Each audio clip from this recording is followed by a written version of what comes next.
Steve, obviously the big story this week has been about Antonio Brown and Facebook Live after the Steelers win on Sunday. How much is this being discussed inside New England's locker room? Inside the locker room, they just completely let it go. They are so focused on football, and the way this team played last week, they're not even thinking about Antonio Brown and that Facebook thing. It's all about stopping Antonio Brown when it comes to playing on the field, but they're not. You know what? That is out the window. Belichick is having this team focus on the details of winning. Well, let's get into those details with Antonio Brown and the defense. Is this going to be a situation where you think Malcolm Butler is going to shadow him? What's the game plan dealing with Antonio Brown? Well, that's a great question because Malcolm Butler could be the guy on him. It also could be Logan Ryan, who's coming off a great game. A lot of times, Ryan will take the number one guy and then put a guy over the top. Other times, it'll be Malcolm Butler. He'll be covering the number two guy at times. If that doesn't work, they'll shift Butler to Antonio Brown. One of the things the Patriots are going to have to do is punch Antonio Brown in the mouth and not let him get started right from the get-go. Try and shut him down. Now, other teams haven't been able to do that, but keep in mind, last week, the Steelers only kicked 6 field goals. They never got in the end zone. Very true, and obviously Le'Veon Bell, big-time running back, and his style is amazing. So speedy and powerful, and the way he waits for the offensive linemen to set up their block, Steve, it's incredible to watch. Do you think the Patriots defense can bottle him up? Well, he better not wait too long because they are going to come after him. And keep in mind, the first time these two teams met early in the season, Le'Veon Bell had 81 yards, and that was pretty much it. So they bottled him up pretty good. They're going after him. They know that Pittsburgh's a three-headed monster. It's Bell, it's Brown, and it's Roethlisberger. And the thing with Roethlisberger, here's the thing. When it comes to him, he's Superman at home, he's Clark Kent on the road.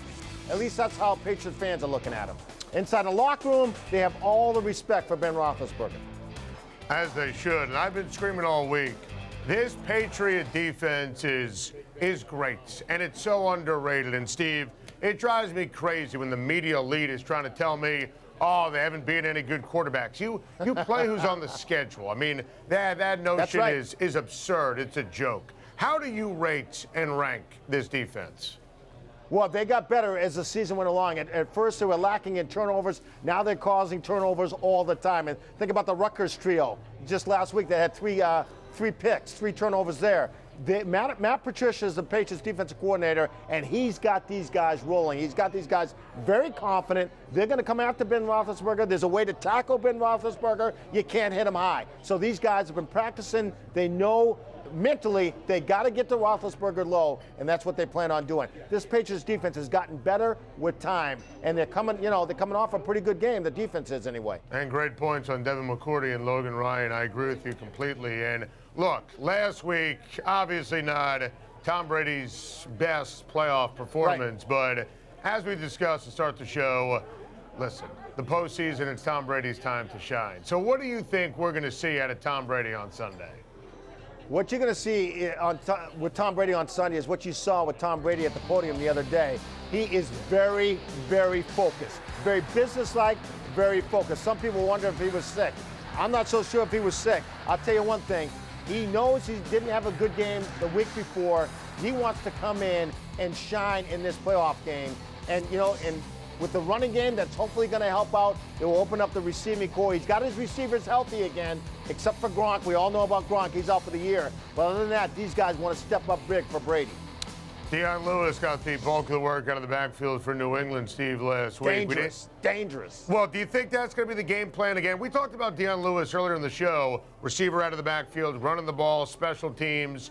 Is he going to be the main ball carrier, or are we going back in New England to LeGarrette Blount? Well, great question. LeGarrette Blount had a really good game against Pittsburgh the first time out. Dion Lewis is as quick as a hiccup, so it's tough to cover this guy, and he's always picking up yards. The thing with LeGarrette Blount, he's the ground and pound guy. He did not play all that well last week, but he was sick all week. So now he's going into a game where he's super hungry to get the job done on the ground. So you got Dion Lewis, you got LeGarrette Blount, and let's not forget James White, who can hurt you out of the backfield as well. He's a guy that is tough to cover, and he's a dangerous receiver. Steve, I'll never pick against Tom Brady and Bill Belichick. in the postseason. Wise man. Yeah. Wise man. What's your, I mean, how smart am I? I'm not only good looking, I'm also brilliant. What is your prediction for Championship Sunday? I'm going to go, I'm originally thinking it's going to be a high scoring game. But now the way I see this Patriots defense playing, I'm going to say 37-24 Patriots. Wow. That's what I'm going to say. 37-24. Wow. So you don't even think it's going to be that close? I don't. I think this defense is going to step up the way they've been playing, and I think it's going to be tough for Pittsburgh.